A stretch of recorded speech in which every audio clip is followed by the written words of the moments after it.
El incendio en España recorrió 15 kilómetros en solo 2 horas. Un tornado mortal de una potencia increíble azotó China. El supertifón Babi prácticamente destruyó una isla entera. Y las lluvias torrenciales en Rusia dejaron aisladas del mundo exterior a decenas de aldeas de montaña. Descubra en este episodio qué ocurrió durante la última semana en distintos puntos del mundo. España. El incendio forestal que se declaró el 9 de julio en el municipio de Los Gallardos se convirtió en el más trágico de la historia de la comunidad autónoma española de Andalucía. Las abundantes lluvias invernales provocaron un crecimiento acelerado de la vegetación. El calor extremo de mayo y junio la secó, convirtiéndola en el combustible perfecto para los incendios. Impulsadas por el fuerte viento, las llamas avanzaban a una velocidad de hasta 100 metros por minuto y recorrieron unos 15 kilómetros en apenas 2 horas, alcanzando rápidamente el municipio vecino de Bédar. La intensa humareda obligó a los servicios regionales de carreteras a cerrar 2 de las principales vías de la zona. Las labores de extinción se vieron dificultadas por el terreno accidentado y los numerosos barrancos, a los que no podía acceder la maquinaria pesada. En la lucha contra el fuego participaron más de 460 personas y 32 medios aéreos, entre aviones y helicópteros. La evacuación resultó igualmente complicada. Más de 1.500 personas tuvieron que abandonar sus hogares. Debido a la dispersión de las viviendas y a las características del terreno, no existía una recomendación única que fuera segura para todos los residentes. Para algunas personas, era más seguro permanecer en sus casas, mientras que otras debían abandonar urgentemente la zona de peligro.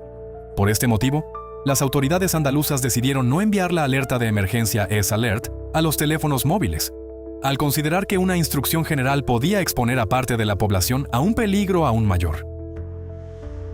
Como consecuencia del desastre, 8 personas resultaron heridas, 4 de ellas de gravedad. Lamentablemente, 12 personas perdieron la vida en el incendio. Una parte de los habitantes de Bédar pudo ser evacuada.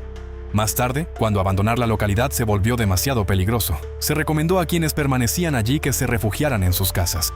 A pesar de ello, varias personas intentaron salir por sus propios medios a través del cauce seco de un río, que acabó convirtiéndose en una trampa mortal. 4 de las víctimas fueron halladas dentro de un vehículo y otras 8 después de que abandonaran sus coches y continuaran el trayecto a pie. Solo después de 3 días de lucha ininterrumpida contra las llamas, y gracias a la mejora de las condiciones meteorológicas, el descenso de la temperatura, la disminución del viento y el aumento de la humedad del aire hasta el 50%, el incendio pudo ser controlado. Para entonces, el fuego había arrasado unas 7.000 hectáreas. Según los especialistas, los incendios de esta magnitud, cuando se producían, solían hacerlo únicamente en agosto. Sin embargo, ahora la temporada comienza antes, ya que las temperaturas más altas y la sequedad hacen que la vegetación se seque mucho más rápido. Desde comienzos de año, el fuego ha destruido en España unas 57.000 hectáreas, lo que equivale aproximadamente a la mitad del promedio anual registrado durante las 2 últimas décadas.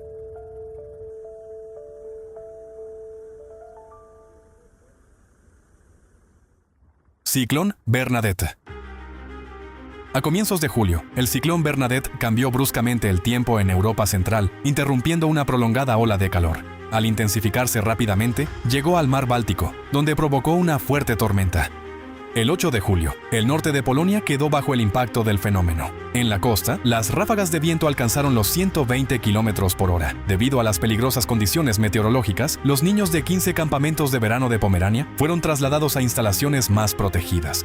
La operación de mayor envergadura tuvo lugar en la ciudad de Krynica Morska, donde unos 400 jóvenes scouts fueron alojados temporalmente en escuelas y bibliotecas. El fuerte viento empujaba el agua del mar Báltico hacia la costa, provocando una marejada ciclónica. Por ello, el nivel del agua aumentó no solo en la costa, sino también en las desembocaduras de los ríos, extendiéndose río arriba. Por motivos de seguridad, en la ciudad de Gdansk se cerraron el muelle de Brzezno y varias playas. También se cancelaron algunos servicios de ferry con destino a Suecia. El 9 de julio, el ciclón Bernadette azotó Lituania, trayendo ráfagas de viento, fuertes lluvias torrenciales y tormentas eléctricas. El mal tiempo afectó a casi todo el país, aunque las consecuencias más graves se registraron en las regiones occidentales. En la costa, las olas de tormenta inundaban las playas, mientras que las ráfagas de viento, que en algunos lugares superaban los 100 km por hora, arrastraban tumbonas y otros equipos de playa. En distintas regiones del país, los árboles caídos dañaron automóviles y bloquearon carreteras. El fuerte viento estuvo acompañado de abundantes precipitaciones. En algunas localidades cayó en solo un día cerca de la mitad de la media mensual de lluvia. Para hacer frente a las consecuencias del mal tiempo, los servicios de bomberos y rescate realizaron más de 50 intervenciones. En Kaunas, durante una tormenta, un rayo cayó sobre un árbol. Un joven que se encontraba cerca resultó herido. Supertifón Babi. A comienzos de julio, en la parte occidental del Océano Pacífico se formó la tormenta tropical Babi, que en un tiempo récord de 36 horas atravesó una fase de intensificación extremadamente rápida. La velocidad de sus vientos sostenidos aumentó en más de 160 km por hora.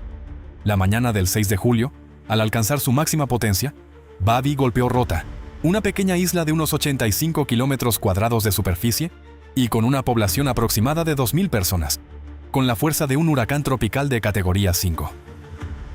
El ojo del supertifón pasó directamente sobre la isla. Los vientos sostenidos de hasta 290 km por hora y las ráfagas de hasta 346 km por hora provocaron una destrucción catastrófica. El fenómeno afectó prácticamente a todas las viviendas, incluidos sólidos edificios de hormigón, muchos de los cuales no soportaron la fuerza del viento y quedaron parcialmente dañados o completamente destruidos. Los edificios administrativos y públicos, el aeropuerto y el puerto marítimo sufrieron daños considerables, lo que prácticamente paralizó las conexiones de transporte con el exterior. El suministro eléctrico y el abastecimiento centralizado de agua quedaron completamente interrumpidos, dejando a los habitantes sin luz ni agua potable en medio del calor tropical. Durante la tormenta, 2 residentes resultaron heridos. Sin embargo, por una afortunada coincidencia, no hubo víctimas mortales. Babi también afectó a otras islas del archipiélago de las Marianas. En Guam, donde se encuentran importantes bases militares de Estados Unidos, también se registraron vientos huracanados acompañados de lluvias torrenciales. Según el Servicio Meteorológico Nacional, en Guam cayeron 313 milímetros de precipitaciones, lo que se convirtió en un nuevo récord diario para la isla. Esto provocó inundaciones repentinas y deslizamientos de tierra, mientras que los árboles caídos y los escombros bloquearon las carreteras. En las islas de Tinian y Saipan, el viento derribó líneas eléctricas, dañó edificios residenciales y comerciales, y alteró el funcionamiento de la infraestructura portuaria. Cabe señalar que estas islas aún no se han recuperado del impacto del supertifón Sinlaku, que azotó la región a mediados de abril. Parte de su territorio todavía permanece sin electricidad. De este modo, Babi se convirtió en el segundo desastre natural más potente de los últimos 3 meses, no solo causando nuevos daños, sino también agravando la difícil situación de los habitantes locales. Tras pasar sobre las Islas Marianas, el tifón continuó avanzando a través del mar de Filipinas, debilitándose gradualmente, pero conservando una fuerza considerable y una extensa zona de vientos tormentosos. Para el 11 de julio, Babi alcanzó la costa oriental de China, en la zona de la prefectura de Taizhou, provincia de Zhejiang, con vientos sostenidos de unos 144 km por hora. Todavía representaba un grave peligro para las regiones costeras de China, lo que provocó evacuaciones masivas y preparativos ante posibles inundaciones y destrucciones. China. La tarde del 6 de julio, la parte oriental de la provincia china de Hubei quedó bajo el impacto de una de las catástrofes meteorológicas más raras y destructivas de los últimos años en el país. Una potente línea de tormentas atravesó la región, acompañada de lluvias torrenciales, vientos huracanados y varios tornados. En las estaciones meteorológicas de 53 municipios y localidades, la fuerza de las ráfagas de viento varió entre 8 y 13 grados. Pero lo más impactante, tanto para los habitantes locales como para los meteorólogos, fueron los tornados. Los daños más graves se produjeron en el distrito de Huanggang y en la vecina Esu. Uno de los tornados, de categoría F2, se formó en el distrito central de Echeng, en la prefectura de Esu.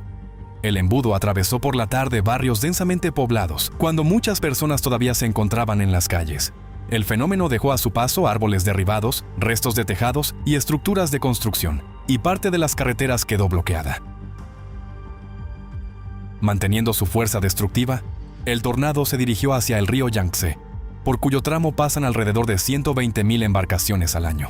Con la intensidad habitual del tráfico, las consecuencias podrían haber sido impredecibles.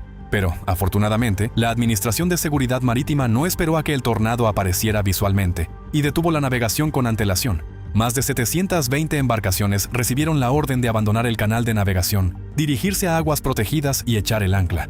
Por eso, cuando el tornado cruzó el río, no encontró embarcaciones en movimiento a su paso. En la prefectura de Huanggang, el tornado golpeó el distrito de Huangzhou. Su paso duró apenas unos minutos, pero en ese tiempo atravesó barrios residenciales, carreteras y zonas industriales.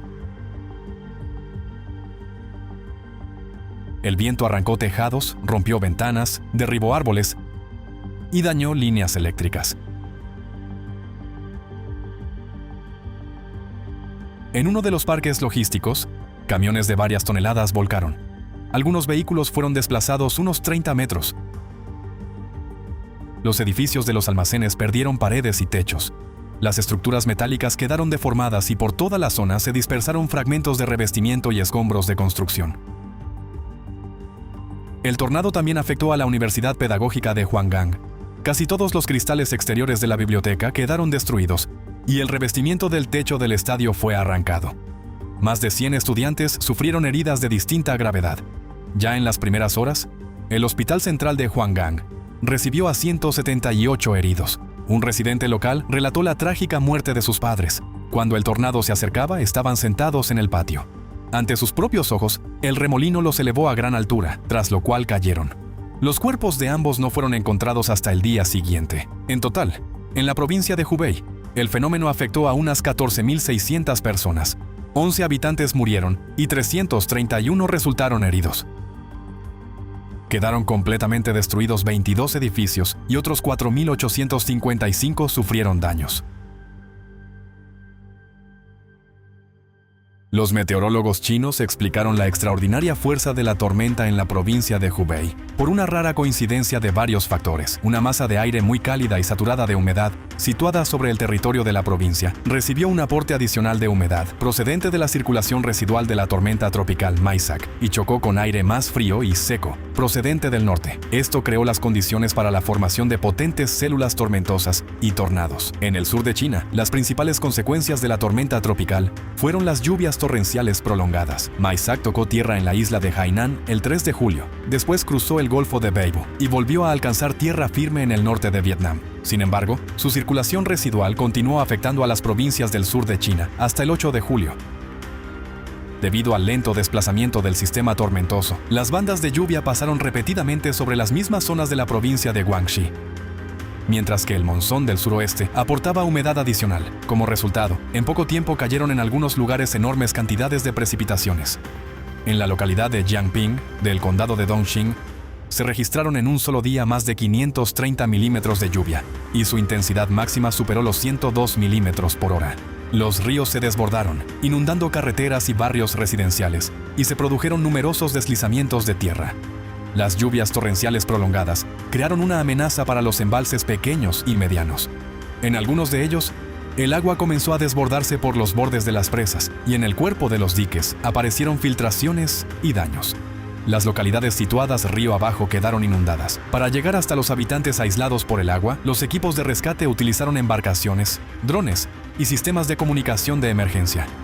El desastre natural afectó a las 14 prefecturas de la provincia de Guangxi. Unas 375.000 personas se vieron afectadas y aproximadamente 130.000 fueron evacuadas. Al menos 6 personas murieron y 11 desaparecieron.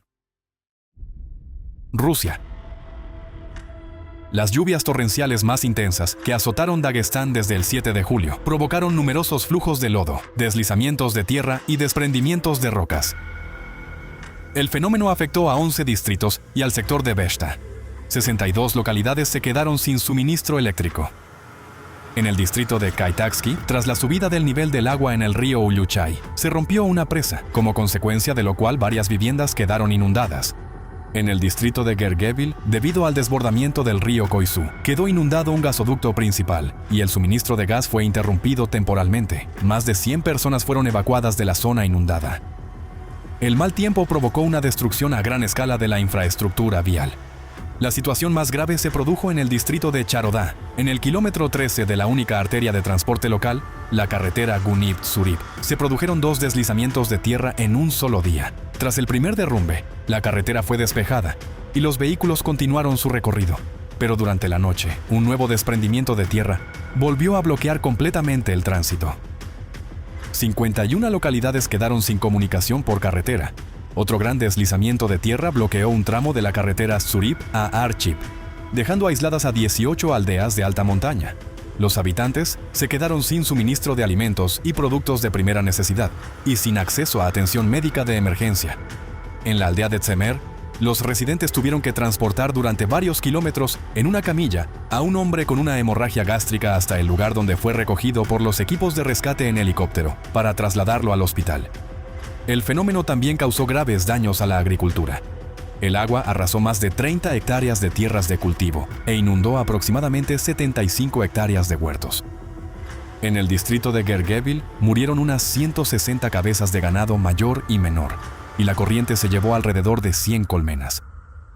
En unas condiciones en las que los fenómenos naturales peligrosos ocurren cada vez de manera más repentina y ya prácticamente no pueden preverse con exactitud, es especialmente importante actuar no después de los hechos, sino con anticipación.